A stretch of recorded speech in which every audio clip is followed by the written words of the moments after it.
Donc, bienvenue à ceux à qui j'ai pas dit bonjour tout à l'heure. Salut Jean-Patrick et aux autres également. Alors, l'Espagne, l'épisode espagnol dans la longue histoire, dans l'histoire interminable, on pourrait dire, de l'antisémitisme, elle présente énormément d'intérêt. Et c'est pour ça que je voulais lui consacrer une conférence complète. Parce qu'elle a été païenne, puis elle a été, lorsque les Visigoths, les rois Visigoths, se sont convertis au christianisme, elle a été chrétienne, puis, comme nul ne l'ignore, après la conquête par Tariq, elle a été pendant 7 siècles musulmane, de moins en moins à cause de la reconquête, mais jusqu'à la chute de Grenade en 1492, elle était musulmane, pour une part en tout cas l'Andalousie, ce qu'on appelle Andalousie, puis elle est redevenue chrétienne, ce que signifie le terme reconquête, et dans l'esprit des chrétiens, c'est-à-dire qu'ils reprenaient ce qu'ils avaient possédé. Ce qui est intéressant, c'est que l'Espagne a servi de laboratoire à un certain nombre de processus antisémites, et dont le dernier est le plus intéressant. Je vous le donne dès maintenant parce que les autres sont plus classiques, à savoir les chrétiens et les musulmans. C'est qu'il est arrivé un moment où il y a eu un décret de limpieza de sangre après l'expulsion des Juifs d'Espagne, à savoir des Espagnols qui seraient de sang pur, limpieza de sangre, par opposition à ceux qui sont des nouveaux chrétiens et qu'on soupçonne, souvent à juste titre, de judaïser en secret. Ça va être vrai aussi pour les musulmans, mais ce n'est pas notre sujet. Et donc, à ce moment-là, on a vu apparaître sur la scène de l'histoire, dans l'histoire de l'antisémitisme, une haine des Juifs en tant que peuple et non pas en tant que religion. C'est nouveau et ça a été inventé par les Espagnols après multiples discussions entre eux, à savoir que les Espagnols baptisés et devenus chrétiens, normalement, il fallait les considérer comme des chrétiens. Le baptême les intégrait dans la communauté des chrétiens. Mais l'Espagne a vu là-dedans une sorte de ruse et en même temps, elle a pensé que le fond des Juifs qui devenaient chrétiens pour pouvoir rester dans la société espagnole et survivre dans un environnement hostile, continuaient à être des juifs. Et donc là, il y a eu une bascule qui va durer jusqu'à nos jours, où le fait d'être juif n'est pas une religion, mais d'être un peuple. Et donc à ce moment-là, l'antisémitisme devient une haine du peuple juif et pas une haine de la religion juive. Mais avant, là, je vous donne tout de suite la fin parce que c'est la fin d'un processus assez complexe. Euh, donc, au tout début, l'Espagne, il y a une communauté juive, enfin une collectivité juive en Espagne très abondante, et ce, dès les premiers siècles de notre ère. On suppose que c'est des Juifs qui ont fui la conquête de la Judée par les Romains, voire peut-être même avant la conquête de la Judée par les Grecs. Et donc, dans les villes portuaires, Valence, Barcelone, Cadix, et même à l'intérieur des terres, il y a d'importantes populations juives qui, alors à l'époque, c'est-à-dire on est au 1er, 2e, 3e siècle de notre ère, sont des judaïsants. Et c'est avec ces judaïsants que d'abord les, euh, les Visigoths et les populations païennes auront affaire calmement. À dire vrai, ça leur est assez indifférent que le fait qu'il existe des juifs. C'est une existence qu'on va dire séparée. À cette époque, il n'existe pas de notion telle que l'assimilation. Et donc, ces communautés sont séparées jusqu'à ce que, à un moment, l'Espagne dite visigothique, à partir du 6e siècle, se voit le roi, en particulier le roi arien, Récared, qui se convertir au catholicisme, c'est-à-dire faire rentrer l'Espagne dans le paysage général de l'Europe, bien que la péninsule ibérique est coupée de l'Europe par les Pyrénées, mais il n'en reste pas moins qu'il y a une volonté de faire partie de ce monde, et puis il y a la découverte aussi du christianisme en tant que tel. Et c'est là que les choses, évidemment, vont s'aggraver, vont devenir assez terribles, parce que une des manières que l'Espagne catholique visigothique a trouvé d'exister comme nation, ou plutôt comme collectivité, réunie par le fait qu'ils sont chrétiens et qui sont, comment dirais-je, en opposition à ceux qui ne le sont pas, c'est-à-dire les Juifs. Ils vont découvrir, en devenant chrétiens, l'existence de l'Ancien Testament, enfin du Nouveau, mais surtout de l'Ancien Testament, et ils vont découvrir qu'une population exogène vit parmi eux, et ça va être une des périodes peut-être les plus noires pour les Juifs, la période qui sépare l'Espagne visigothique, donc 6e siècle de notre ère, à celle de l'arrivée des musulmans, euh, avec donc en 712, je crois, où Tariq ibn Ziyad, donc, qui va laisser son nom euh, au détroit de Gibraltar, passe avec 12 000 hommes en Espagne. Et il y a à l'époque, pensons-nous, ou les chercheurs pensent, 20 000 juifs, je voudrais vous donner des chiffres qui ne sont pas trop faux, 40 000 juifs en Espagne. Avant de faire une pause, puisque je ne vais pas trop développer les massacres qui ont eu lieu à l'époque visigothique catholique euh, contre les Espagnols, contre les Juifs, parce qu'on a encore beaucoup de matière et beaucoup de massacres à traiter, c'est le fait que les historiens, que ce soit les historiens espagnols ou en général, mais c'est surtout les historiens espagnols, il n'y a pas grand monde qui s'intéresse à l'Espagne, à part les historiens d'origine espagnole, pensent que les Juifs ont aidé les musulmans à conquérir l'Espagne. Et surtout qu'ils étaient très peu nombreux, ces musulmans. Ils ont franchi le détroit de Gibraltar, donc avec 12 000 hommes. 12 000 hommes, c'est très très peu. L'Espagne est grande comme la France, enfin si on y ajoute le Portugal. Et il aura fallu des relais, et il aura fallu pouvoir gouverner avec l'appui de populations locales.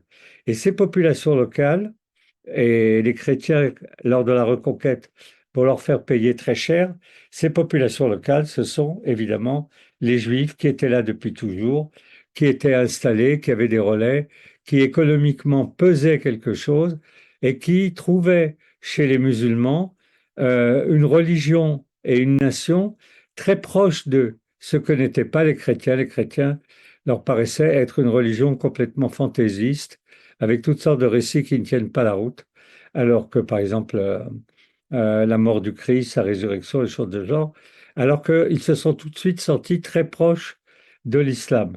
Donc, on va faire une pause musicale, parce que ça m'ennuierait qu'on zappe ces pauses musicales. J'ai continué à chercher du côté de Jordi Savall, d'abord parce que j'aime beaucoup sa musique, et que par ailleurs, on est devenu amis quand il a contribué au film que j'ai fait sur les trois monothéismes. Il a proposé des musiques qu'il a conservées par ailleurs, mais pour cette série documentaire. Et il y a un concert qui s'appelle El Libro de la Ciencia de la Música, et c'est en mémoire de Montserrat Figueras, qui était sa femme et une chanteuse absolument magnifique. Donc, on va avoir, j'espère, 4 extraits. Et donc, Jean-Luc, si c'est possible, on passerait le premier extrait, donc interprété par Jordi Savall et le Concert des Nations, je crois, son orchestre.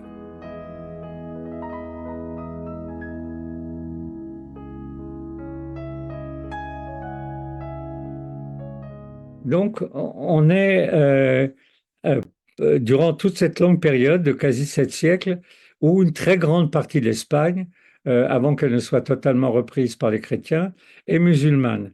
Et donc s'applique aux Juifs la manière dont l'islam a décidé de traiter les Juifs.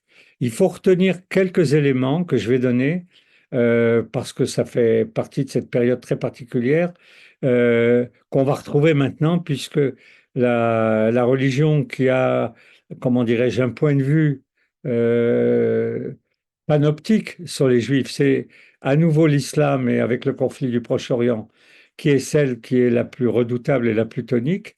Il y a quand même un certain nombre de choses qu'il faut retenir.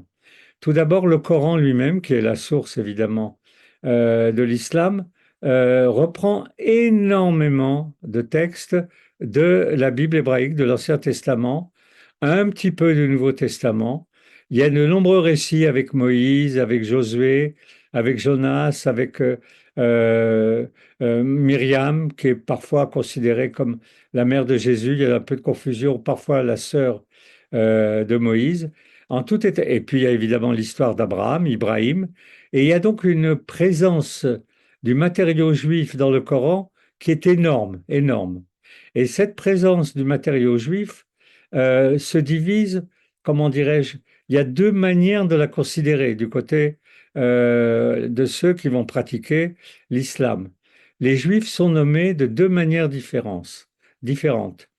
Ils sont nommés soit les Bané Israël, Banu Israël ou Banu Israël, c'est-à-dire les fils d'Israël. Les fils d'Israël, c'est ceux qui ont reçu la Torah, c'est ceux dont l'histoire est racontée dans l'Ancien Testament et qui ont passé une alliance avec Dieu. Dieu a passé une alliance avec eux et qui donc, comment dirais-je, sont tout à fait honorables, dignes d'intérêt et n'ont pas de raison d'être haïs ou d'être récusés.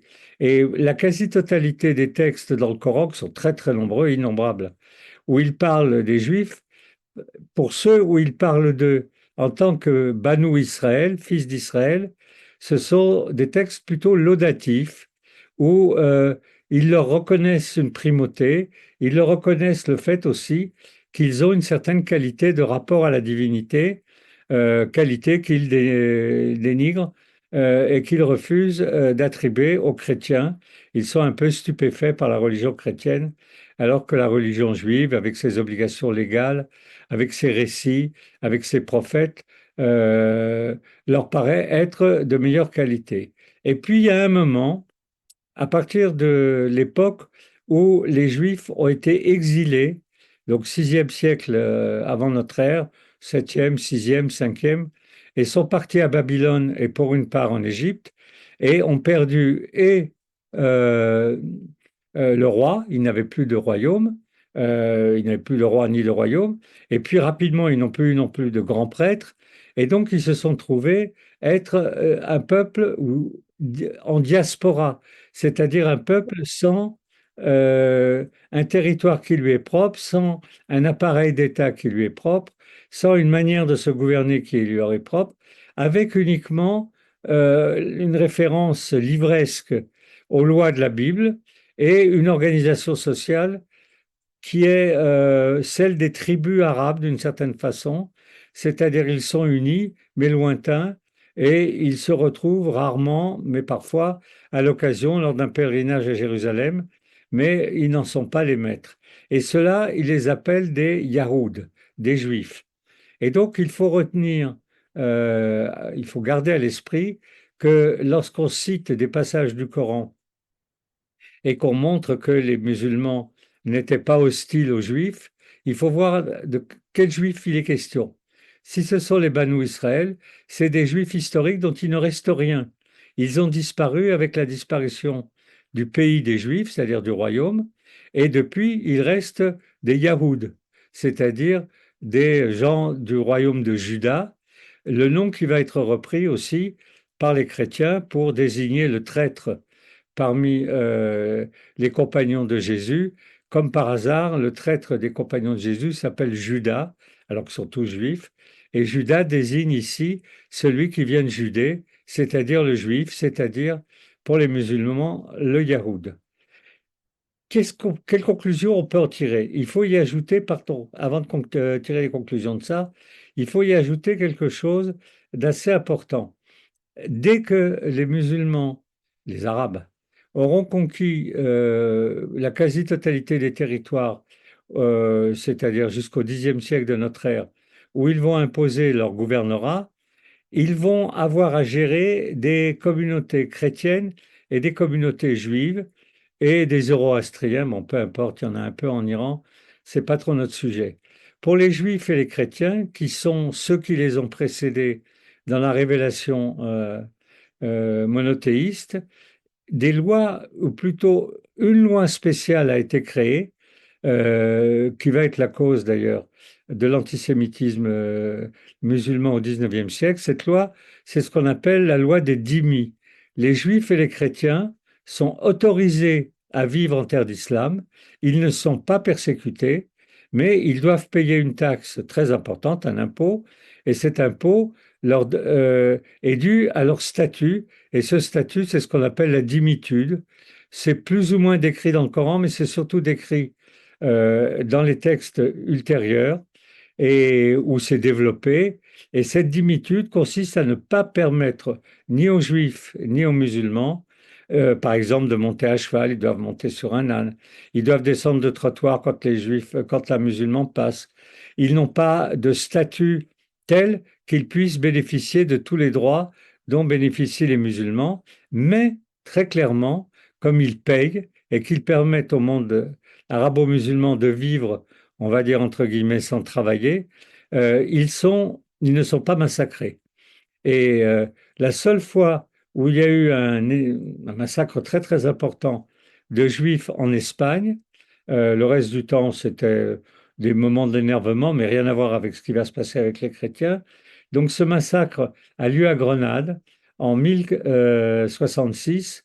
Il se trouve que la personne qui est en charge des finances à Grenade est un juif, c'est Ibn Nagrela, et qui était une sorte de vizir richissime. Et la population de Grenade, la population musulmane, à un moment, a trouvé que ils étaient tenus par le mépris, c'est-à-dire qu'ils étaient méprisés par les Juifs qui étaient plus riches qu'eux, plus développés, et que cette chose-là n'était pas supportable. On va retrouver ici des éléments de l'antisémitisme musulman actuel, à savoir que les Juifs doivent être soumis et que les Juifs ne doivent pas donner le sentiment aux musulmans qu'ils sont méprisés. Évidemment, aujourd'hui, on a à peu près les deux, c'est-à-dire les Juifs, en particulier à cause de l'État d'Israël, donnent le sentiment aux musulmans qu'ils sont une population méprisable, et par ailleurs, ils peuvent être plus développés, plus riches.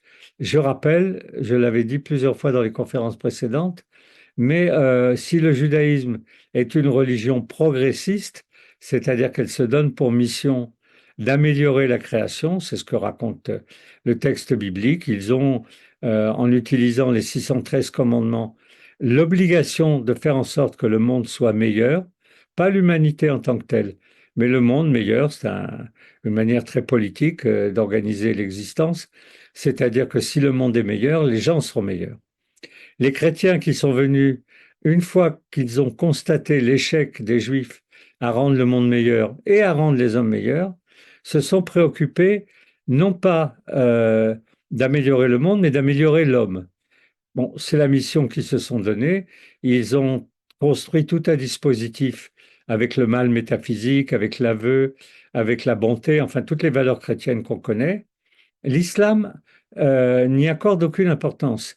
Il est de ce côté-là très proche euh, du judaïsme. Ce qui compte, c'est d'une certaine façon la manière d'être au monde. Mais il y a une différence énorme avec le judaïsme, c'est que ils ne sont pas progressistes du tout. Ils ne considèrent pas que leur raison d'être sur Terre soit d'améliorer l'humanité, d'améliorer le monde, d'améliorer l'industrie, de faire en sorte que les sociétés dans lesquelles les musulmans vivent progressent. On le sait, mais on ne fait pas tellement attention au fait que c'est une logique qui est interne au monde musulman et au monde arabe surtout. Depuis les premiers jours, l'islam n'est pas progressiste. Et donc, lorsque en 1066, il y a un incident qui repose sur le fait que le gouverneur de Grenade, qui est donc l'adjoint de l'émir de Grenade, euh, euh, se promène à cheval avec un grand équipage, une épée et tout. L'humiliation que ça représente pour les musulmans fait qu'il y a ce qu'on appelle aujourd'hui, bien que le mot soit russe, un pogrom. Et il y a énormément de juifs qui sont massacrés. Et puis après, l'affaire dépendra de quelles sont les tribus musulmanes qui vont gouverner l'Espagne. Et là, pour terminer euh, sur ce point, ça dépendra de la nature des tribus qui vont tenter de sauver l'Espagne de la reconquête. Dans les premiers siècles de la reconquête, ce sont des, on va dire, des musulmans modérés. Cette phrase peut avoir un sens, qui considèrent que le christianisme et le judaïsme sont des sous-religions, des dhimmis, et que les chrétiens et les juifs sont des sous-hommes, mais qui les laissent d'une certaine façon tranquilles. Mais petit à petit, la reconquête va progresser, va s'approcher de l'Andalousie historique, c'est-à-dire de Séville, de Cordoue et de Grenade. Elle va conquérir Séville et Cordoue au XIIIe siècle, c'est-à-dire très tôt, et il ne restera plus que le royaume de Grenade. Et à ce moment-là, ce sont des tribus qui viennent du Maroc et qui progressivement, 3 fois de suite, seront de plus en plus intégristes. Les Almoravides, puis les Almohades, et cela vont mettre de l'ordre, entre guillemets, c'est pour ça qu'ils viennent, dans le pouvoir musulman et vont s'attaquer à tout ce qui n'est pas musulman, à tous les privilèges qu'ont les juifs, et vont créer une situation où l'Espagne musulmane va devenir peu vivable. Non pas invivable, ça c'est les chrétiens qui vont le faire, mais peu vivable pour les juifs. Et Maïmonide, qui a vécu à cette époque, donc qui est né en 1135 et qui est mort en Égypte en 1205, donc est resté plus d'une dizaine d'années à Cordoue. Et avec sa famille, où ils étaient là depuis des siècles et des siècles, ils ont dû fuir Cordoue parce que est arrivé en Espagne les Almohades qui ont donc pourchasser les Juifs, pas tant pour les massacrer, mais pour les faire fuir, pour qu'ils n'occupent plus aucune fonction en Espagne. Et donc Maïmonide va fuir. Il va rester une partie de son adolescence à Fès, au Maroc, probablement faisant semblant d'être musulman, on ne sait pas trop.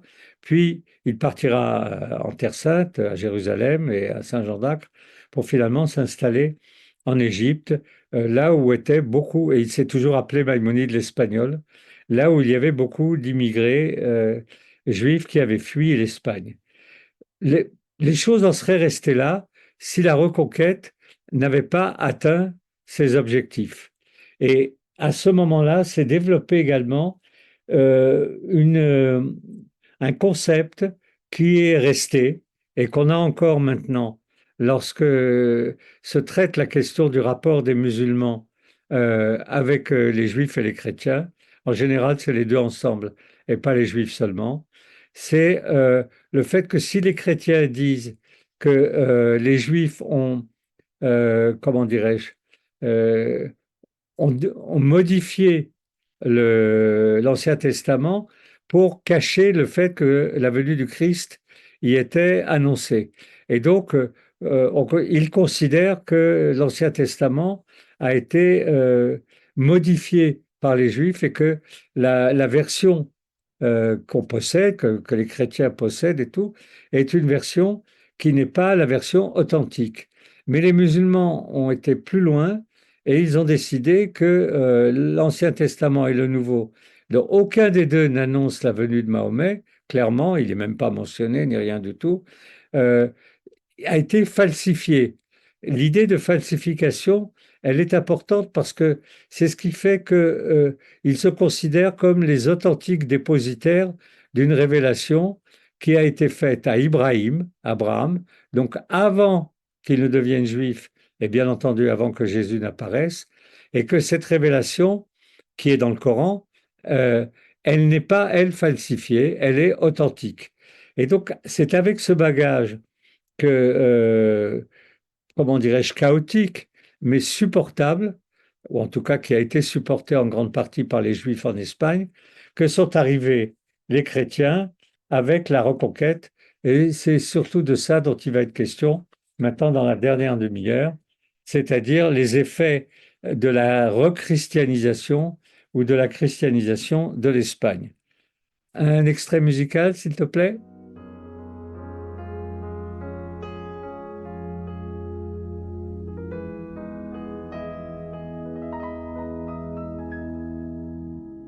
Oui, quand même, un dernier mot sur l'islam, parce qu'on n'aura peut-être pas l'occasion d'y revenir.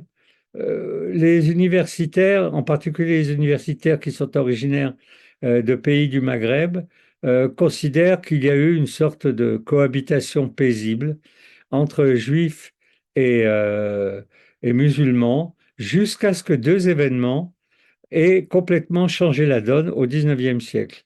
Ces deux événements sont la colonisation, c'est-à-dire l'arrivée de l'Occident dans ces pays, en Algérie, au Maroc, en Tunisie, et puis après la colonisation de l'Égypte, de l'Irak et de tous ces territoires du Liban, qui fait que les musulmans n'étaient pas en situation de dominer ces minorités et que ça leur convenait et qu'il n'y avait pas d'incident particulier. Il y en avait, mais pas de manière pathétique. D'un seul coup, ils se retrouvent soumis, c'est eux, ils se retrouvent soumis à des forces et à une civilisation chrétienne qui les transforme en rien du tout, c'est-à-dire qui les prend pour des moins que rien. On connaît l'histoire de la colonisation et donc ça, au XIXe siècle, entre 1850 et 1900, c'est le premier choc dont ils ne se sont toujours pas remis. On voit la manière dont l'Algérie gère le fait qu'elle a été française et qu'elle a été une colonie et colonisée par les Français. C'est un, comment dirais c'est un matériau qui continue à les perturber et à animer une grande partie de leur haine et qui les bloque. Et dans la mesure où ils ne sont pas progressistes, ils ne se sortent pas de là pour faire autre chose. Et l'autre événement, évidemment, mais c'est bien de le signaler, c'est le sionisme. C'est-à-dire qu'à partir de la fin du 19e siècle, dans les années 1870-80, puis avec le congrès de Bâle et Théodore Herzl, et l'arrivée des premiers juifs en Palestine ou en Terre Sainte, enfin comme on veut, d'un seul coup, une civilisation qui était considérée comme ayant disparu de la scène de l'histoire, comme ayant été soumise aux musulmans, pareil, des soumis, des dhimmis, prend le dessus et installe un pays qui est un pays sur une terre que les musulmans ou les arabes considéraient comme, même s'ils n'en faisaient aucun cas, considéraient comme étant la leur. Et ce double choc, la colonisation occidentale et le sionisme, a mis le monde arabo-musulman et le monde, en particulier le monde musulman, pas que arabe, dans un état euh, dans le sud-ouest, on emploie une expression, ils sont dévariés. C'est-à-dire qu'ils ne savent plus où ils vivent, ils ne savent plus comment se comporter. Ils ne voient pas d'autre issue que de revenir en arrière, c'est-à-dire d'annuler la colonisation, d'annuler la présence des Juifs euh, en Israël, en Terre Sainte. Ils sont comme bloqués et hystérisés par ces deux événements. Et ces deux événements, comment dirais-je, ce sont eux qui ont bougé le monde arabo-musulman euh, et qui l'ont sorti du cadre dans lequel il s'était installé, hors du temps, depuis de nombreux siècles. Alors, une fois que les chrétiens ont conquis euh, la totalité du royaume d'Espagne et du Portugal par la même occasion, enfin c'est un royaume séparé, mais il devient chrétien lui aussi. Ils vont installer pour, comment dirais-je, pour faire d'une certaine façon comme les autres pays chrétiens, comme les autres royaumes chrétiens, la France, pour une part Rome et quelques et l'Allemagne, enfin quelques euh, territoires qui sont pas encore des royaumes ni des pays complets, mais qui sont gouvernés par des chrétiens, et ils vont beaucoup légiférer de telle façon que le statut des Juifs puisse être entériné comme un statut inférieur. Et là, je vais vous lire euh, comment ça, des lois qui, dans le code édicté par Alphonse X, il y a un certain nombre de lois, une quinzaine, qui concernent les Juifs. 15, c'est peu parce que il a fait rédiger un code de loi où il y a plus d'une centaine de lois, mais dans ces codes de loi, comme ça va être le cas dans tous les pays chrétiens, il y a une part réservée au statut des Juifs. Et cette part réservée au statut des Juifs, donc Alphonse X, il est, comment ça, il a vécu au XIIe siècle.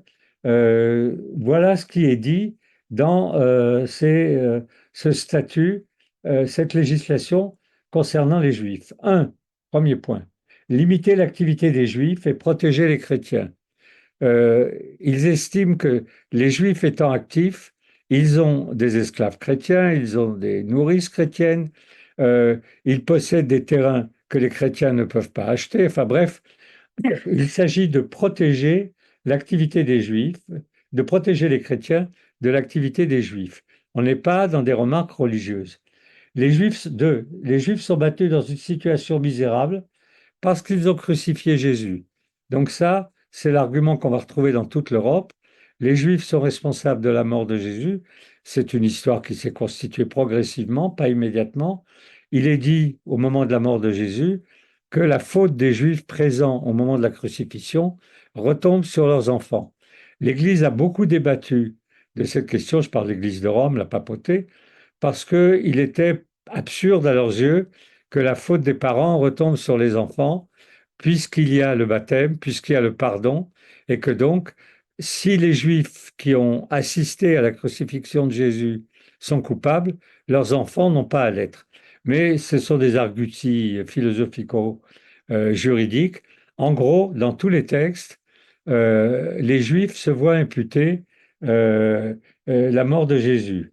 Troisième point, les Juifs sont décrits comme donnant une interprétation littérale de la loi mosaïque, c'est-à-dire c'est une législation révélée, le judaïsme, et pas une religion spirituelle.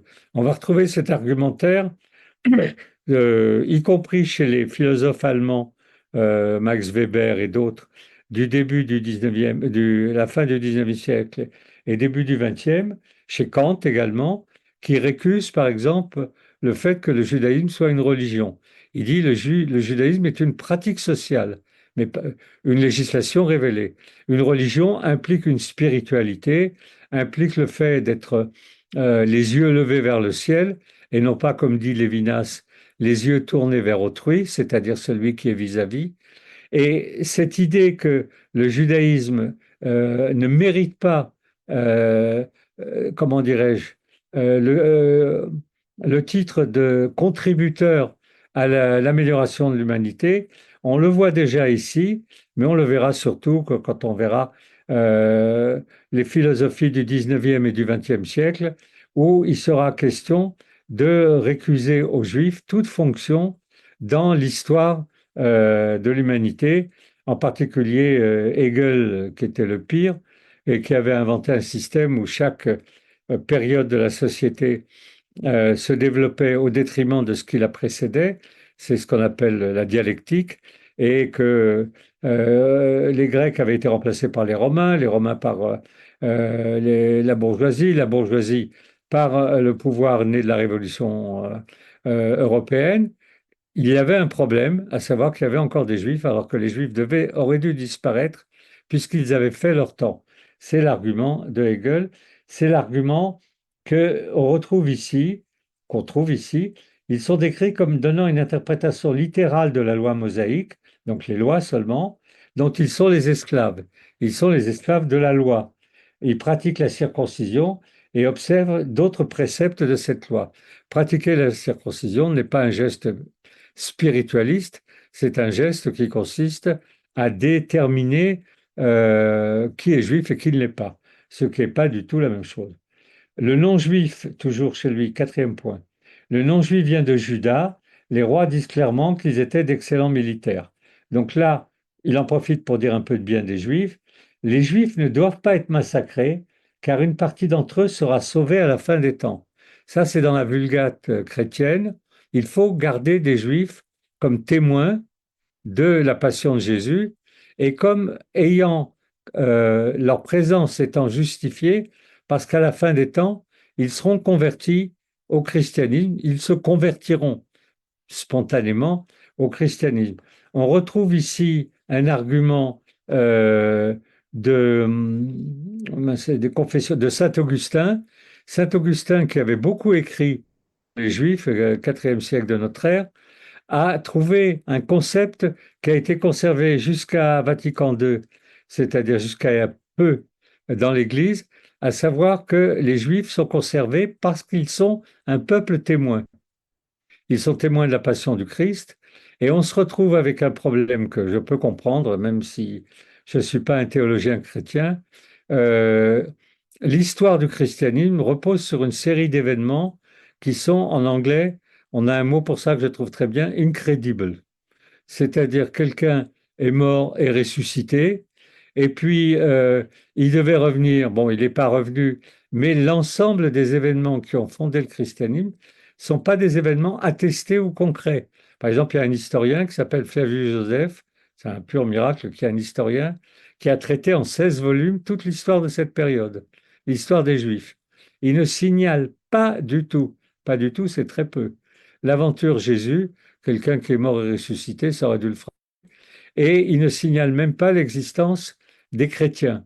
Et donc le christianisme a toujours eu comme problème de justifier son existence parce que les récits suffisent pas. Ce sont des récits. Et donc le fait qu'il y a des juifs comme peuple témoin, je ne sais pas si vous voyez l'exercice, puisqu'il y a des juifs, l'aventure chrétienne a existé.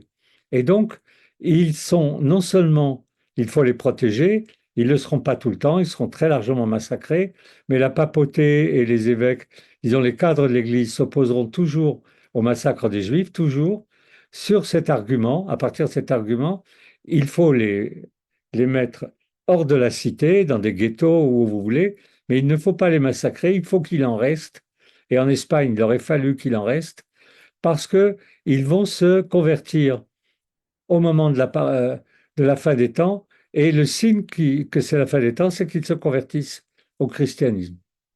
Petite parenthèse qui n'a rien à voir, j'ai lu un article, il y a une vague de conversion au christianisme dans les pays musulmans qui est absolument ahurissante. Il y a un chercheur qui dit qu'il y a plus de 10 millions de musulmans l'année dernière qui se sont convertis au christianisme. Et je trouve intéressant, c'est une piste à creuser, surtout dans les pays comme l'Iran ou d'autres. C'est assez étonnant. Il doit y avoir des raisons et des raisons intéressantes. Donc, je continue. Les Juifs doivent être conscients de leur statut et l'accepter. Donc, ils doivent accepter le fait qu'ils ont un statut diminué. Les Juifs dans les fonctions publiques et le statut civil des Juifs, ils sont a priori interdits de fonction publique. Il y a un, il y a un chapitre sur les synagogues. Elles ne doivent pas être plus hautes que les églises. Elles ne doivent pas être plus grandes. Ça a duré jusqu'à la grande synagogue, comme on l'appelle, de Paris, qui est la synagogue qui est rue Notre-Dame, rue Le Pelletier en tout cas, qui est à Châteaudun, donc la grande synagogue de Paris. Elle n'a pas d'entrée sur les grands boulevards, elle a une toute petite entrée euh, sur la rue de la Victoire, parce que même à l'époque où elle a été construite, c'est-à-dire au 18e, au 19e siècle, il n'était pas question de faire en sorte qu'il y ait une synagogue qui soit aussi fastueuse extérieurement qu'une église. Le Shabbat, donc il y a un texte sur le Shabbat, les exemptions. Les Juifs ont ou n'ont pas, ça dépend des périodes, le droit de ne pas travailler le Shabbat, le droit de, comment dirais-je, d'échapper à la conscription militaire, parce qu'à cause du Shabbat et à cause de la cacheroute, ils ne sont pas mobilisables. Les conversions des Juifs au christianisme sont encouragées. Par contre, les conversions des chrétiens au judaïsme sont pourchassées et parfois puni de mort. Les relations sociales, donc le danger, ça on le retrouvera dans tous les textes, chez Hitler, euh, dans Mein Kampf et dans les textes nazis, le danger des relations sexuelles entre juifs et non-juifs. On va voir où ça va nous mener en Espagne, puisque les Espagnols vont initier l'idée de l'impureté des juifs en tant que peuple et non pas en tant que religion. Et cette impureté des Juifs, il faut faire attention qu'ils ne la transmettent pas dans des relations sexuelles avec des non-juifs ou des non-juifs. Et ne parlons même pas des mariages mixtes. Les médecins juifs, là, il y a un problème, il y a tout un texte sur parce que les médecins juifs étaient réputés, et dans les cours chrétiennes, et c'était déjà le cas dans les cours musulmanes, tous voulaient des médecins juifs, pardon. Maïmonide était le médecin de Saladin, enfin. Et donc, comment se passer des médecins juifs? Il y en a un seul qui va essayer, c'est Staline, vous le savez, persuadé que les médecins juifs à Moscou veulent l'empoisonner. Il les chassera et il les fera tuer, pour une bonne part, ceux qui étaient les plus proches de lui, et il en mourra. Peut-être que c'est de ça qu'il est mort. L'interdiction des mariages interreligieux, l'esclavage, le fait que les Juifs ne peuvent pas porter des esclaves, avoir des esclaves, et enfin les signes distinctifs. Il y avait déjà des signes distinctifs chez les musulmans, l'habillage. la rouelle, enfin pour les musulmans, des turbans jaunes ou des signes qui permettent dans la rue, dans l'espace public, de reconnaître les juifs. Alphonse X, qui est appelé en espagnol El Sabio, c'est-à-dire le sage, qui était considéré comme une des figures les plus lettrées et les plus sages du monde espagnol, quand même reprend la totalité de cette législation. Il n'est pas question, même pour quelqu'un de très sage, d'être tolérant au point de permettre aux Juifs d'avoir une vie normale. Autre activité euh, qui est non pas inventée par les Espagnols, mais qui est développée par eux, c'est les disputations. Ils demandent à des figures importantes du judaïsme, des grands rabbins comme Nachmanide, le rabbin au XIIIe siècle, le rabbin de Barcelone, qui était une figure centrale du judaïsme européen, d'accepter, il est obligé d'accepter une disputation, un débat avec un dominicain. À chaque fois, il se trouve que les dominicains ont recruté des juifs qui avaient fait des études talmudiques et qui étaient donc compétents en Talmud. Et c'est pour le coup, celui-là s'appelle Christiani, donc voilà le nom de chrétien qu'il a choisi. Et pendant quelques jours de suite, il y a un débat. La quasi-totalité des débats porte sur pourquoi les Juifs ne reconnaissent pas Jésus comme étant le Messie. Et on a le compte-rendu de ce débat, on a celui de Nachmanide. On n'a pas celui euh, de christianisme, c'est-à-dire des chrétiens, mais celui de Nachmanide me semble assez fiable. Il dit, en gros, j'ai gagné. C'est-à-dire, j'ai prouvé que en aucun cas, la venue de Jésus n'a pu être prévue dans l'Ancien Testament, et donc c'est un usurpateur, point. Et si ça se trouve, il n'a même jamais existé. Il avait obtenu la garantie, euh, comment ça, du prince, du comte de Barcelone, qu'il serait protégé, parce qu'il savait ce qui allait se passer, à la suite de cette disputation, cette dispute. Mais évidemment, le lendemain, pratiquement le lendemain de la fin de ces 3 jours, euh, ils reçoivent l'ordre d'éliminer les Juifs de leur Talmud. C'est un débat qui porte sur le Talmud et non pas sur la Bible.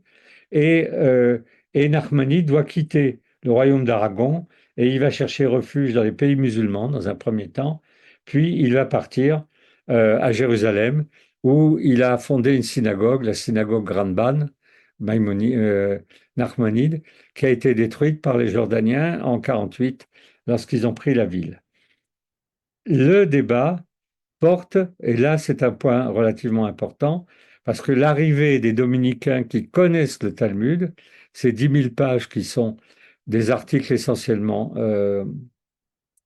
législatifs, ouvre la voie à l'Église qui s'est trouvée être renforcée, qui est sûre d'elle à partir du XIIe, XIIIe siècle, en particulier après les croisades, et qui se sent d'attaque euh, comment dirais-je, provoquer les Juifs sur leur terrain qui leur est spécifique, c'est-à-dire non pas l'Ancien Testament, qui est commun aux deux religions, au christianisme ou au judaïsme, et donc qui rend les discussions acrobatiques, mais le Talmud. Les Juifs ont inventé le Talmud à partir du IIIe siècle de notre ère jusqu'au VIe, VIIe, pour une raison simple et pour des raisons compliquées. La raison simple, c'est que depuis le VIe siècle avant notre ère, ils vont d'échec en échec. Et à partir de la venue des Romains à Rome, c'est-à-dire de la destruction du temple en 70 de notre ère et le début de l'aventure chrétienne, ils se trouvent dans une situation où ils voient bien que la Bible ne dit pas pourquoi ils sont dans cet état. Et donc, ils vont reprendre le texte de la Bible de l'Ancien Testament et loi par loi, ce sont des textes législatifs pour l'essentiel, ils vont les réétudier en voyant où est-ce qu'ils ont échoué à faire advenir la fécondité de ces lois. Et donc, le Talmud est un texte qui n'est même pas écrit en hébreu, qui est écrit en araméen, qui était la propriété privée des Juifs. En gros, les chrétiens n'y mettaient pas leur nez, et les musulmans encore moins, parce que ils n'y comprenaient rien et que ça les intéressait pas. La discussion, l'exemple que je donne toujours, c'est est-ce qu'on a droit de manger un œuf qui a été pondu le jour de Shabbat? Voilà, il y en a plusieurs pages. Est-ce que des discussions de ce type, qui ne sont pas métaphysiques, n'intéressaient pas les chrétiens?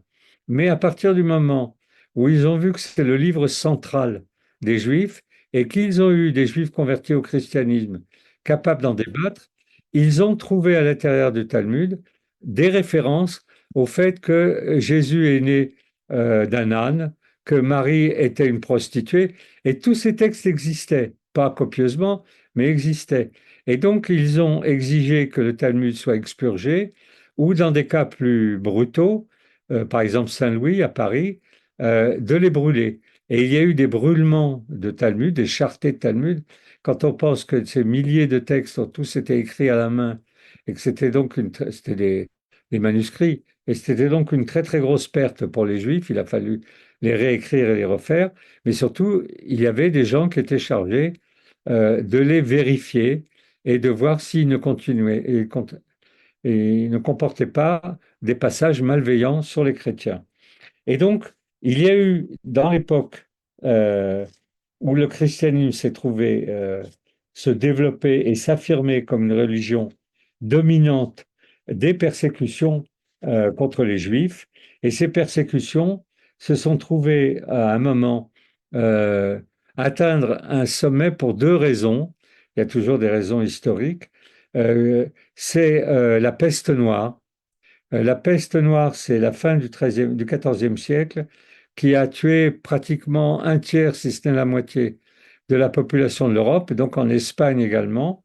Et ils ont décidé, dans des récits, puisqu'il fallait trouver des explications sur les raisons de la peste noire, que les Juifs avaient empoisonné les puits, qu'ils avaient fait saigner les hosties.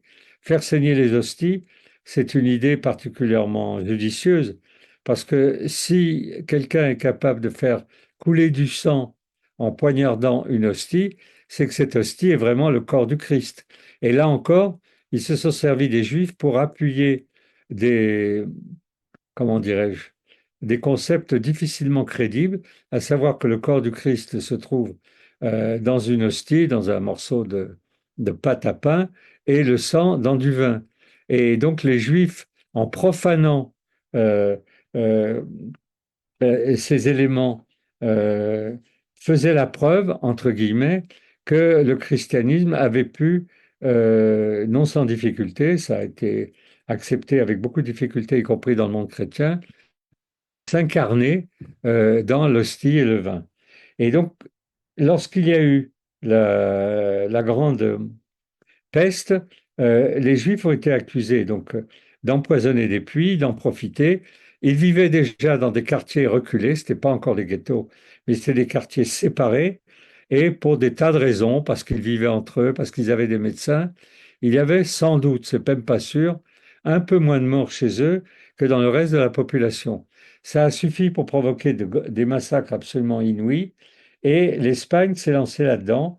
Et il y a eu les troubles, ce qu'on appelle les premiers troubles anti-juifs en 1391. Ils ont massacré les juifs de Séville, 5000 morts. Ensuite à Guadalquivir, Cordoue, 2000 morts, et ainsi de suite. Et donc ça, c'était des massacres où la population, où les juifs étaient livrés à la population. Et à partir de là, la vie des juifs était devenue pratiquement infaisable. La reconquête se terminant en 1492, il faut citer simplement la raison qui justifie auprès des rois catholiques, c'est-à-dire Isabelle, et je cherche le texte, euh, qui explique pourquoi ils se sont lancés là-dedans.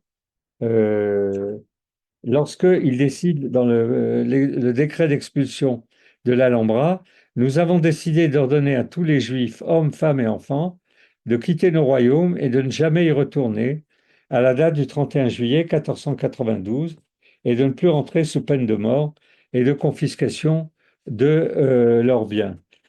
Il y a toutes sortes de textes d'historiens sur cette question, parce qu'on sait que l'Espagne est rentrée dans une période difficile économiquement parlant, et que si elle n'avait pas eu l'Amérique du Sud et son nord, elle aurait coulé complètement, mais en tout état de cause, elle n'est jamais devenue un pays riche et développé comme les autres pays d'Europe. Il y a toutes sortes de raisons, mais il y en a une qui dit que il ne pouvait pas faire autrement, Isabelle la catholique et Ferdinand, parce que il y avait lorsqu'ont été décrétées l'obligation pour les Juifs ou de se faire chrétiens ou de fuir ou de partir, beaucoup de Juifs se sont faits chrétiens et ils sont devenus des conversos, des faux chrétiens ou des nouveaux chrétiens et ils judaïsaient en secret. C'est comme ça qu'on dit.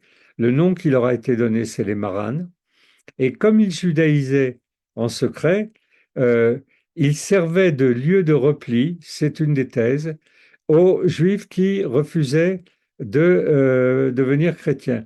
En gros, la communauté juive avait une sorte d'arrière-cour qui était celle des Maranes, qui leur permettait de continuer à exister. Et il y a un texte d'Isabelle la catholique qui dit que tant qu'on n'aura pas expulsé tous les Juifs, ils continueront à exister en tant que Juifs, cachés ou non cachés.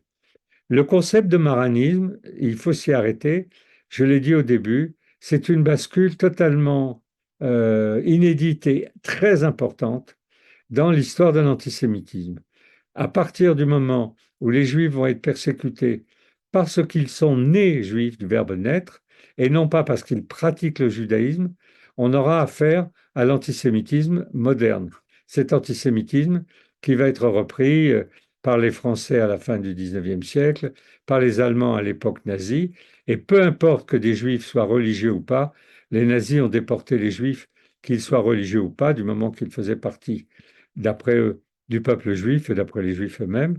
Et donc, on s'est retrouvé avec un antisémitisme racialiste. Cet antisémitisme racialiste a été inventé en Espagne sous le nom de limpieza de sangre, c'est-à-dire le fait d'être ou de ne pas être de sang pur. L'expulsion des Juifs d'Espagne, bon, j'en dirai encore quelques mots, on écoute un extrait musical et je terminerai là-dessus.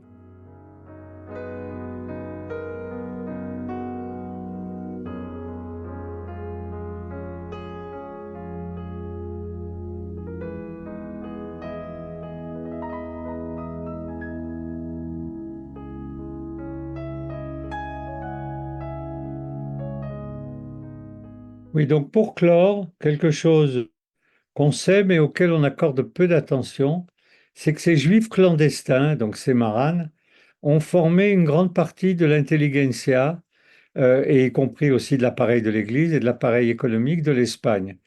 Euh, Bien que chrétiens, euh, petit à petit, les historiens ont fini par découvrir à quel point ils étaient juifs.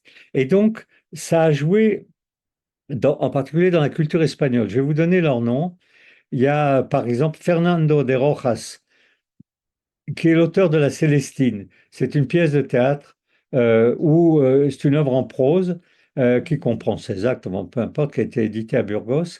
La Célestine est l'œuvre espagnole la plus répandue dans le monde, l'œuvre de langue espagnole la plus répandue dans le monde, parce qu'elle est, comme on dit, d'une modernité incroyable.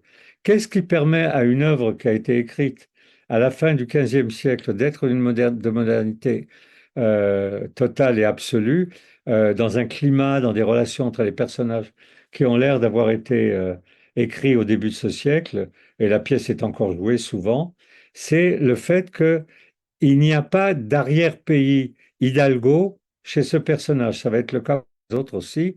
Ils sont tout neufs. En fait, ce sont des faux Espagnols. Ils sont espagnols parce qu'ils sont chrétiens, mais leurs parents ne l'étaient pas, et ils ne se sortent pas porteurs ou garants d'une quelconque culture d'Espagne qu'ils auraient à transmettre. Ils construisent quelque chose en langue espagnole, mais qui correspond à leur propre situation, à savoir du passé faisant table rase. Et donc ça, c'est la Célestine. Miguel de Cervantes, c'est Don Quichotte. Alors ça se discute, il y a toutes sortes d'universitaires qui débattent de ça, mais presque tout le monde est d'accord, presque tout le monde. Il y a une majorité d'universitaires qui pensent que Cervantes est d'origine marane, il est chrétien, mais qu'il est d'origine marane, c'est-à-dire de famille juive, et que dans Don Quichotte, il y a énormément d'allusions, plus ou moins sibyllines, pour certaines très claires, pour d'autres beaucoup moins, sur le fait de manger du porc, pas manger du porc, euh, des jeux sur la croix, le fait que Quijote s'écrit avec un X, qui est le symbole de la croix. Enfin bref, Miguel de Cervantes fait partie de ces, sans doute, là il faut être un peu prudent, de ces maranes qui ont fait du neuf, c'est-à-dire qui ont écrit un roman qui ouvre l'ère du romanesque et des romans en Europe. Et il peut le faire parce que il n'a pas, comment dirais-je, de tradition espagnole d'Hidalgo à transmettre. Mais les trois plus intéressants, je trouve les trois plus drôles, enfin, pour moi ils sont drôles, c'est Sainte Thérèse d'Avila, parce que Sainte Thérèse d'Avila, c'est la patronne des Espagnols, c'est une dominicaine euh, qui a comment écrit des livres absolument magnifiques euh, sur la manière de se comporter, sur les sacrements, les choses de genre. Et, euh, et en 1943, c'est-à-dire pendant la guerre, enfin, l'Espagne n'était pas en guerre, mais pendant la guerre en Europe, un chercheur a trouvé là où elle est née, puisque à Avila ou à Salamanque, dans les archives, un document qui prouve très clairement que ses parents étaient des juifs maranes, c'est-à-dire que ses parents étaient maranes, mais que ses grands-parents étaient juifs. Et donc, que d'une certaine façon, elle l'était aussi, puisque il est question ici de quelque chose qui soit héréditaire. Et donc, la sainte patronne des Espagnols est juive, et son copain, son ami le plus proche, Saint Jean de la Croix, pour ça, qui est un carmélite également, il est né dans une famille d'origine juive de Converso, et il est devenu carmélite après des études, alors qu'il songeait à se faire ermite. Les échanges de courrier entre Sainte Thérèse d'Avila et Saint Jean de la Croix, euh, c'est le socle, comment dirais-je, métaphysique de l'Espagne. Et donc la mauvaise nouvelle, c'est qu'ils n'étaient pas vraiment chrétiens. Et le dernier, ça a été confirmé, entre guillemets, il faut être prudent à chaque fois, par des recherches en ADN dont les résultats sont sortis il y a peu de temps, c'est Christophe Colomb. Beaucoup de gens pensaient que Christophe Colomb, qui est parti en 1492, fuyait aussi l'Espagne. Il n'allait pas seulement chercher une nouvelle route vers les Indes, mais il partait de l'Espagne parce que l'ambiance était mauvaise. Il semblerait que ce soit vrai et qu'il n'était pas génois, mais qu'il était d'une famille de Marane, d'Andalousie, de Cadix ou des environs. Ensuite, les autres, on les connaît mieux parce qu'ils sont portugais, d'origine portugaise. Spinoza, qui a révolutionné la philosophie en la décentrant et en la déplaçant, lui non plus, ne devait rien à personne, sinon qu'il avait fait des études juives très poussées, qu'il connaissait donc très bien la Bible.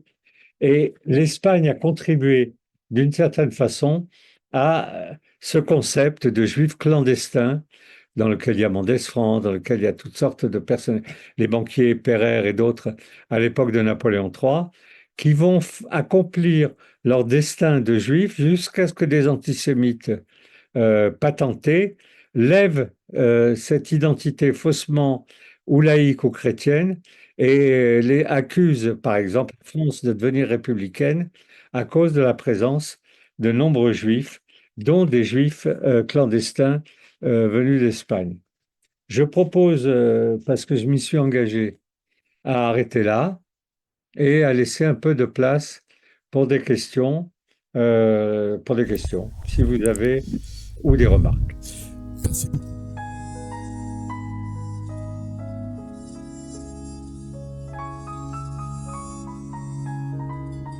Voilà. Oui. Ok, donc on va terminer maintenant avec la partie des questions en remerciant vraiment Easy pour cette conférence. Alors je suis à votre disposition, je vous regarde à l'écran, n'hésitez pas à lever la main, à faire signe pour ceux donc qui auraient une question ou une remarque. C'est à vous, donc n'hésitez pas, on est là pour, pour terminer ensemble, pour commenter, n'hésitez pas. Alors, en attendant la première question remarque, hein, Izzy, oui, j'avais une question sur ouais, cet antijudaïsme espagnol. Est-ce qu'il était par essence très nettement local ou est-ce qu'il était également influencé par Rome? Quelle était la place de Rome et de la papauté dans cet antisémitisme en Espagne? Non, il n'était pas local. Les chrétiens, comme leur nom l'indique, ils sont catholiques, c'est la catholicité. Et donc la première chose, une des premières choses qu'ils ont faites quand ils ont reconquis, quand ils ont repris la main sur l'Espagne, c'est de se relier à Rome et au christianisme européen. C'était euh, avant la Réforme. Il y a eu après des tentatives de réforme des protestants qui ont été massacrés en Espagne, et donc par les catholiques. Donc ils se sont mis dans la main de l'Église. Et en particulier, ils ont développé une inquisition sur le modèle de celle, elle est connue, l'Inquisition espagnole, mais qui chassait les hérétiques, donc aussi les musulmans qui étaient cachés, les morisques. Mais le, la reconquête a été une victoire de la catholicité, de la chrétienté, et donc ils se sont retrouvés dans le circuit espagnol avec des prédicateurs qui allaient chercher leurs instructions à Rome ou des choses.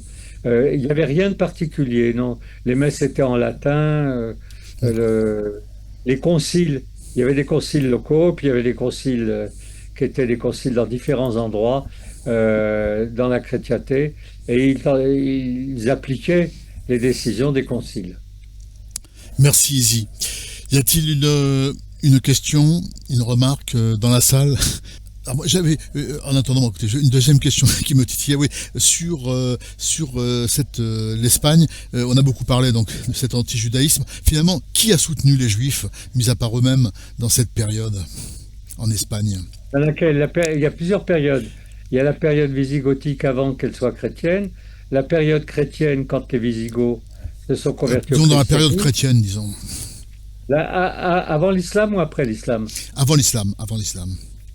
Ah, avant l'islam, bah rien, ils étaient massacrés à partir du moment où les Visigoths, Récared, le roi wisigoth, s'est converti au christianisme, bah, ils ont fait ce qu'on appelle un excès de zèle, c'est-à-dire qu'ils ont voulu montrer qu'ils étaient capables de traiter les Juifs comme n'importe quel roi ou prince chrétien à l'étranger, et par contre, ils étaient beaucoup plus brutaux parce qu'ils avaient peut-être des choses à rattraper, j'en sais rien, ou des périodes où il y a eu aussi beaucoup de juifs. Il y a eu énormément de juifs en Espagne à cette époque. Hmm. C'était un des coins d'Europe où il y avait le plus de juifs. Et des juifs qui étaient implantés depuis très longtemps, puisqu'ils étaient arrivés à l'époque du début du christianisme, voire même on a des traces archéologiques avec des places assises, comme on dit à Gérone, dans un amphi, où il y a des non-juifs, et visiblement, c'est du deuxième siècle avant notre ère. Donc c'est probablement l'endroit le plus ancien pour la population juive. Non, ben, les juifs, personne ne s'est jamais intéressé à les Non, sauver. ma question Ni- concernait la population espagnole, hein, en dehors de l'Église, Non, mais la le roi, la population. reine, le pouvoir. Est-ce que la population elle-même était suivie, Ah, est-ce que passive? la population... Écoute, on n'en sait pas grand-chose. Ouais. Le seul critère pour savoir si la population euh, soutenait, entre guillemets, les juifs, c'est est-ce qu'elle était capable de transgression par rapport aux lois anti-juives. C'est-à-dire, est-ce qu'il y avait des couples mixtes alors que c'était interdit? Est-ce qu'ils faisaient les fêtes ensemble alors que c'était interdit? Bon, on n'a pas beaucoup d'infos là-dessus. Euh, euh, il y a des chrétiens qui allaient faire le Shabbat chez les juifs. Les juifs faisaient pas le Shabbat chez les chrétiens parce que le dimanche, bah, c'était trop dangereux. Mais ils se fréquentaient un peu. Mais il faut pas se méprendre. La population, un des exemples du rapport entre les élites gouvernantes et les populations de l'époque, c'est le rapport entre les élites gouvernantes et les populations aujourd'hui dans les pays arabes. Les populations n'ont pas le droit de citer sur rien. Mm. Le mot démocratie, ils ne voient même pas de quoi il retourne. C'est la classe gouvernante qui gouverne. De temps en temps, elle est renversée. Les dirigeants sont massacrés, sont remplacés par un autre groupe gouvernant. C'est ce qui s'est passé avec les musulmans en Espagne, je vous l'ai dit, au fur et à mesure que la reconquête avançait, c'est-à-dire descendait vers le sud, venaient des montagnes de l'Atlas du Maroc des tribus beaucoup plus intransigeantes, beaucoup plus fanatiques, disent les livres, parce qu'il fallait tenir bon face à la montée du christianisme. Et donc, le pouvoir était changé, mais la population, on n'a aucune idée de... moi, je crois qu'ils ne se fréquentaient pas du tout. Quand on lit les textes de Maïmonide et la nostalgie qu'il a de la période espagnole, où il était gosse jusqu'à 10 ans, en Espagne, et son père était un grand d'Espagne. Mais tout ce monde-là se fréquentait entre eux. C'est-à-dire que c'était des juifs. Ils parlaient la langue des juifs, le judéo-espagnol ou le ladino, qu'ils ont emporté avec eux quand ils sont partis en Turquie, en Grèce, en Amérique du Sud. C'était des communautés totalement séparées. Et oui, je vois pas. Il n'y a D'accord. pas d'études. Il y a des études, comment dirais-je, militantes qui tendent à prouver qu'ils ne se massacraient pas. Ils s'entendaient bien à l'époque de l'islam. Ouais, à l'époque du christianisme, les juifs étaient massacrés à chaque fois que c'était possible. Mais ça, c'est le christianisme. On le verra quand on verra les histoires de l'Europe chrétienne. Le christianisme est très massacrant. Mais l'islam, d'une certaine façon, d'où les thèses, je termine, mais je le redis, c'est important, parce que ça fait partie du débat actuel. Les thèses qui disent, mais les juifs ont très bien vécu en terre musulmane. Très bien. Il n'y avait pas plus. Il y avait de temps en temps quelques conflits, mais bon, rien à voir avec ce qui s'est passé dans le monde chrétien. Ils s'entendaient bien. Du moment qu'ils étaient soumis et qu'ils payaient les impôts, il y avait, ils étaient acceptés au palais, ils pouvaient avoir des fonctions importantes, en particulier médecins, trésoriers, des choses de genre. Ils étaient traducteurs, targeman, turgeman, torgeman. Qu'est-ce que ça signifie, le traducteur? Euh, il a fallu ces deux événements, mais qui ne sont pas chrétiens, qui ont eu lieu dans la sphère du monde arabo-musulman, à savoir la conquête des pays arabes par la colonisation occidentale et le début du sionisme, et puis après le sionisme, pour que le monde musulman sorte de sa torpeur et devienne complètement un tourneboulet, quoi. Mais pour les chrétiens, puisque c'était ta question, non, les chrétiens avaient un problème insoluble, pardon d'insister là-dessus. Les juifs étaient la preuve à la fois que le christianisme reposait sur du vent et à la fois la preuve que le christianisme reposait sur quelque chose de tangible. C'était absolument insoluble. Oui. Parce qu'il n'y avait pas la Mm. trace de Jésus dans l'Ancien Testament, ces événements n'étaient pas annoncés dans l'Ancien Testament. Or, le christianisme a ajouté l'Ancien Testament au Nouveau. L'islam l'a mélangé. Il a mis des morceaux d'Ancien Testament dans le Coran. Et donc, et puis il les a changés. Si c'est pas Abraham, c'est Ibrahim. Si c'est Mm. pas, bref, il a modifié, puisqu'il dit que le texte a été falsifié, il l'a refait. Euh, les chrétiens ont fait un truc très étrange, mais j'en avais parlé les fois précédentes, en particulier à l'époque de Marcion, au deuxième siècle de notre ère. Ils ont ajouté l'Ancien Testament au Nouveau. Quelqu'un comme Marcion était totalement hostile à ça. Il a dit, mais attendez, vous avez lu les deux textes? C'est pas le Mm. même Dieu, c'est pas le même comportement. L'un parle d'un Dieu vindicatif de guerre et de conquête, l'autre est un Dieu d'amour. Enfin bref, pourquoi vous avez ajouté les deux? Et de fait, Mm. à partir du moment où ils ont mis les deux, le peuple ne lisait pas la Bible. Il y avait que les prêtres et encore, qui lisaient des extraits de vie de Jésus, de vie de Marie.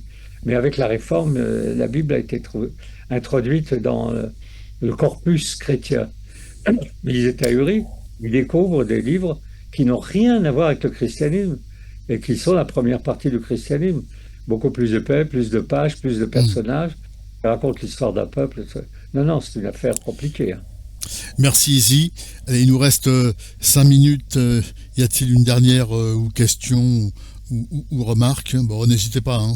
C'est pour d'échanger. J'avais même une remarque la plus simple pour Izzy avant que l'on conclue. Tant Non, qu'on pas de ferme. questions, ils t'ont écouté religieusement. Juste un dernier détail ici, les Juifs d'Espagne, le Portugal, qu'est-ce qu'on peut en dire rapidement? La même chose en décalé. C'est-à-dire que les Juifs une partie des Juifs expulsés d'Espagne ont été accueillis, moyennant finance, hein, par le roi du Portugal, les rois du D'accord. Portugal. Ils ont dit les Espagnols sont idiots, ils se privent de gens de qualité. Donc venez chez nous. Et ils les ont fait venir chez eux.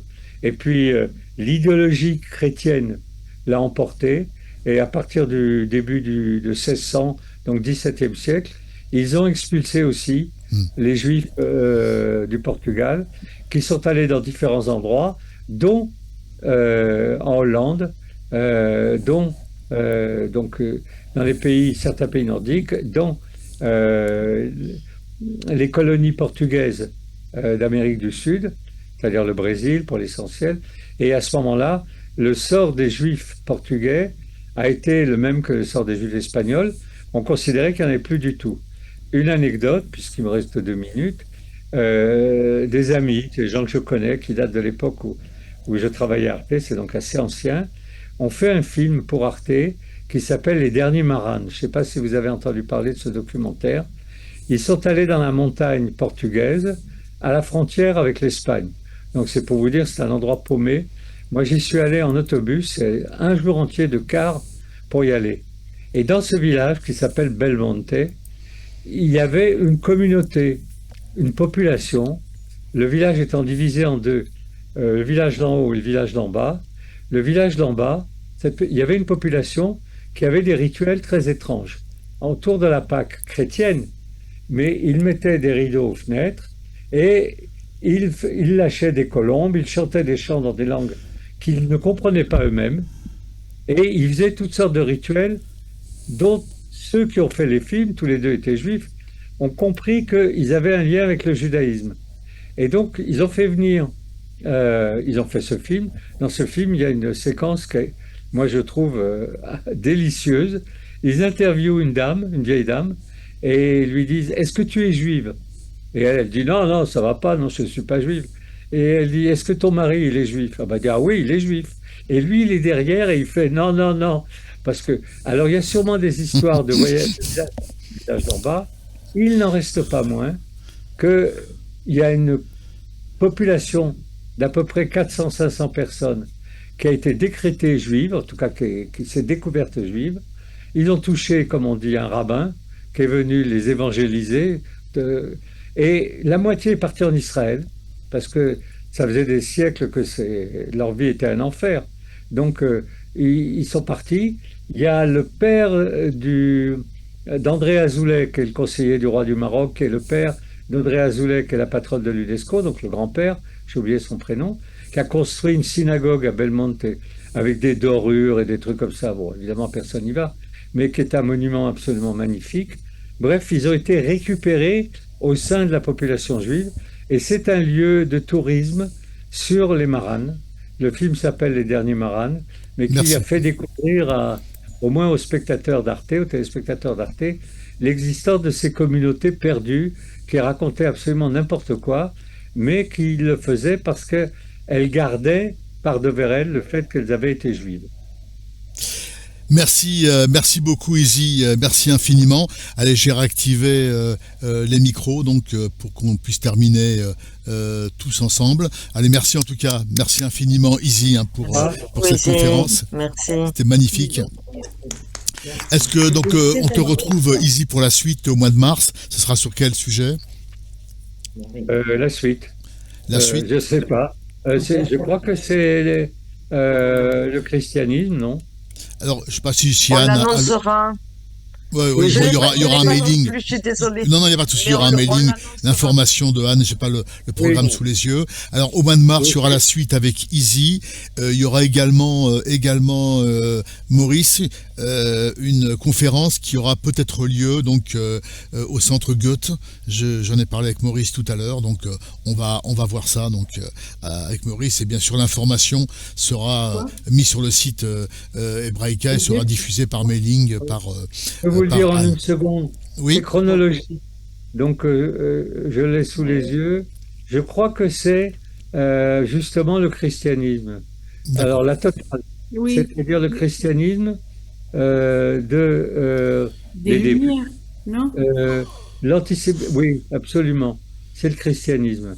C'est-à-dire l'antisémitisme de la période chrétienne. Ah non, la période chrétienne, on l'a déjà Non, vu. on l'a fait. Non. Donc, c'est l'antisémitisme contemporain. À Contemporain. l'époque des Lumières, non? La Révolution française. Oui, Les Lumières, voilà, à c'était ça. l'époque des Lumières. D'accord. Et- Donc à partir de mars. Alors merci infiniment Izzy, merci en tout cas à tous pour votre Merci beaucoup. participation. On se retrouve dans un mois, portez-vous bien, que de bonnes choses pour tous. Et donc Pareil. on se retrouve donc le mois prochain. Merci Izzy encore et à très bientôt. Et- On se quitte revoir. avec le générique. Bonne fête.